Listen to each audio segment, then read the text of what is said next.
que le vaccin devra être administré avec prudence. Prudence, bonne chance. La durée de protection conférée par le vaccin n'est pas établie et est toujours en cours d'évaluation dans les essais cliniques. Comme avec tout vaccin, il est possible que les personnes vaccinées par Comirnaty ne soient pas toutes protégées. Ça ne nous l'avait pas dit. Là, ils regardent que chez les souris si ça va ou si ça va pas. Nouvelle notice, les médecins sont censés lire ces documents et aussi ils ont la responsabilité après d'injecter leurs patients. C'est que de toute façon, on était liés par ce contrat. Les 2,4 milliards de doses. Il n'y a aucune volonté de la part de la Commission de remettre en question la validité de ces contrats.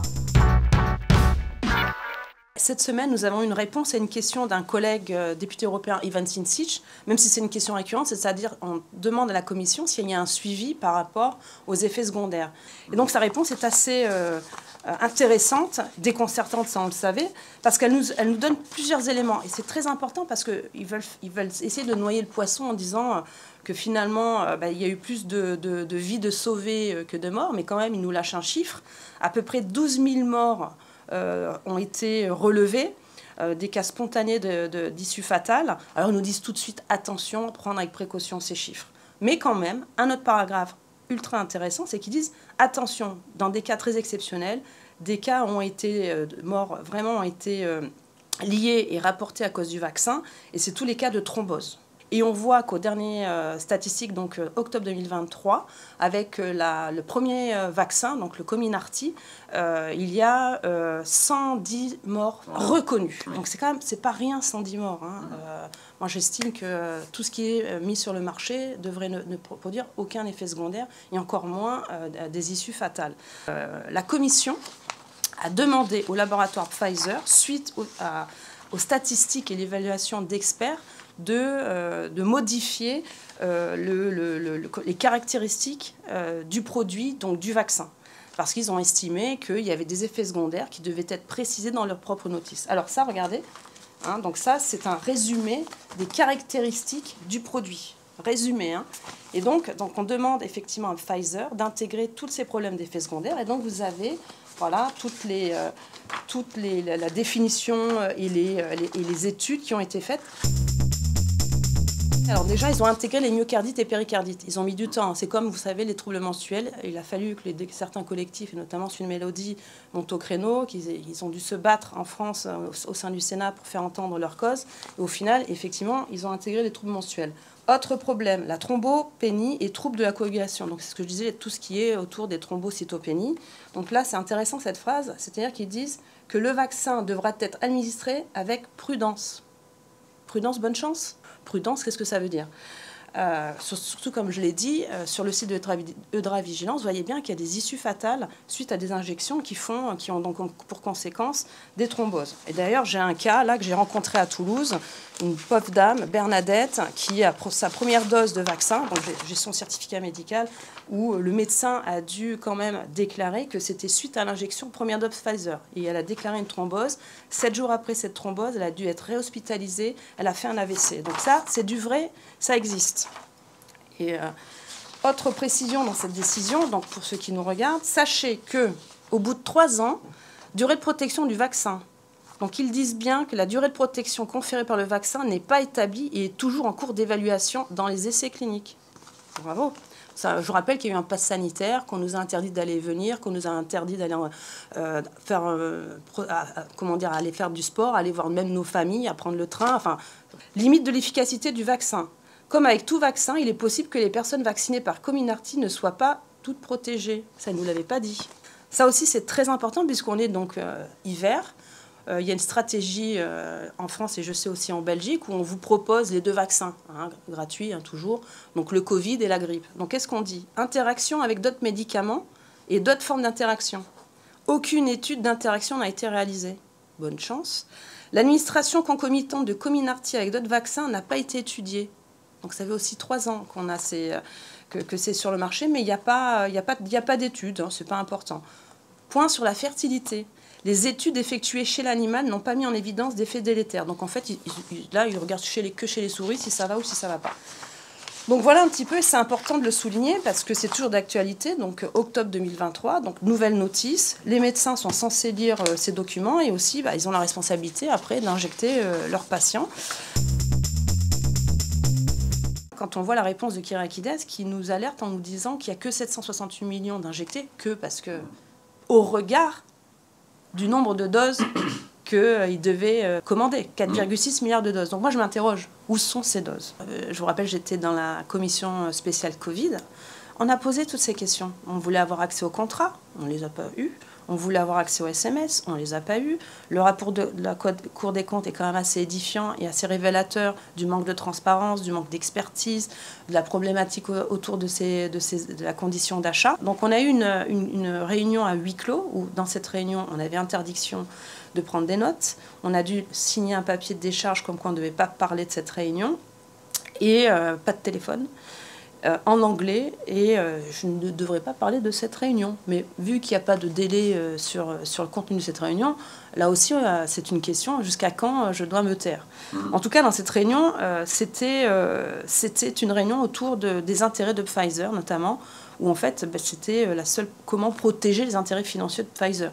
Puisque eux, ils ont contractualisé pour 2,4 milliards de doses sur les 4,6. Et eux, ils considéraient que, comme toute commande, la commande doit être honorée et peu importe s'il y a pandémie ou pas. Pfizer, lui, voulait refourguer ses doses à tout prix. À tout prix, ce qu'il voulait dire, et c'était ça une des informations, c'est que Pfizer était prêt à négocier, au lieu de la dose à 20 € ou 19,50 € la dose livrée, c'était 10 € la dose annulée. Ils sont sympas quand même, hein. Donc nous, moi j'étais atterrée. Je dis, attendez, mais dans quelle vie, dans quel monde on voit qu'il y a des contrats où, en plus, ça reste des deniers publics, c'est notre argent. Est-ce qu'elles sont données à COVAX, puisqu'il y a un système qui a été mis en place pour que les surplus ou les mauvaises doses, rappelez-vous, AstraZeneca, personne n'en voulait plus, et du coup, ils voulaient les renvoyer en Afrique. Donc on voudrait savoir quand même où elles sont. Les doses aussi qui ont été détruites. Les doses qui sont dans des stocks dans certains États membres, les doses qui sont encore en train d'être commandées. Parce qu'on l'a bien vu, il n'y a aucune volonté de la part de la Commission de remettre en question la validité de ces contrats. Donc voilà, je suis en train de rédiger cette question écrite à la Commission pour qu'elle nous réponde sur ce sujet, qui encore une fois fera office de bilan de Madame van der Leyen, puisque c'est elle à l'origine qui a mis en place ce système. Donc ça, ces éléments, ça sera aussi, le résultat de son bilan, et on ne manquera pas de lui rappeler bientôt à l'approche des élections européennes. Ça suit son cours. Il y a des plaintes du privé. On a le Times Magazine. On a un lobbyiste belge qui a porté plainte.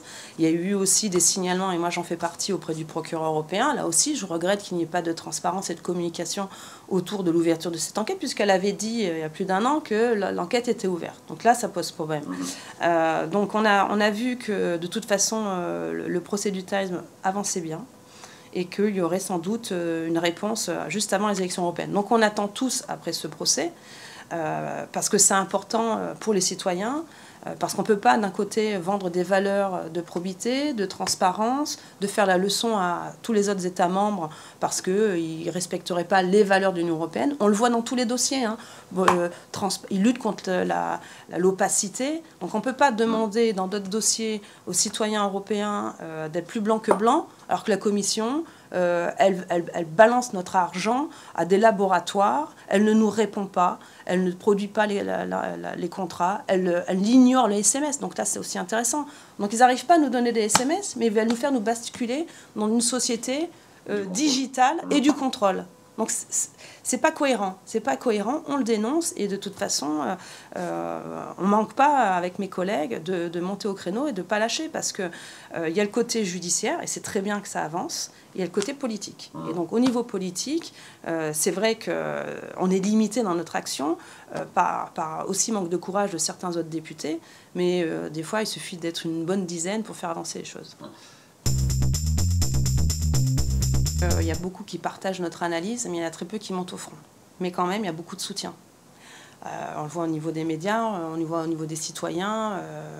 Ils n'osent pas trop le dire, mais ils disent tous qu'on avait raison. Donc c'est un peu la même chose au Parlement européen. Okay. ce qui est symbolique, c'est le vote final du rapport de ce fameux, moi je l'appelle le rapport Pfizer. Vous savez, à l'issue de la commission Covid, on a rédigé un rapport pour mettre en place une nouvelle stratégie de santé pour la commission, qui aurait dû être un petit peu l'emblème phare de la commission, puisqu'ils disent tout le temps la crise Covid a permis de sauver des vies, qu'ils ont mis en place un mécanisme d'achat groupé de vaccins, que c'était une première, que c'était merveilleux, que c'était fantastique. Eh bien, le jour du vote, un silence de mort, que ce soit pour la présentation de ce dossier par le rapporteur, comme le vote. D'habitude, quand on a un beau rapport comme ça, eh bien, tout le monde s'exprime, tout le monde s'en met plein la figure, j'étais le meilleur, j'étais là, bravo, oh là là, c'est fantastique. Là, silence de mort. Et même au niveau des résultats des votes, un éclatement total des votes. Le chef de la délégation, qui s'appelle Stéphane Séjourné, qui était présent lors du vote, n'a pas pris part au vote. Macron, les macronistes, très agressifs, très pro-vaccin, très pro-labo. D'ailleurs, c'est eux qui n'ont pas voulu, parce que rappelez-vous, on a demandé la levée des badges. Et aussi l'audition de Madame van der Leyen. Eux, ils ont tout bloqué.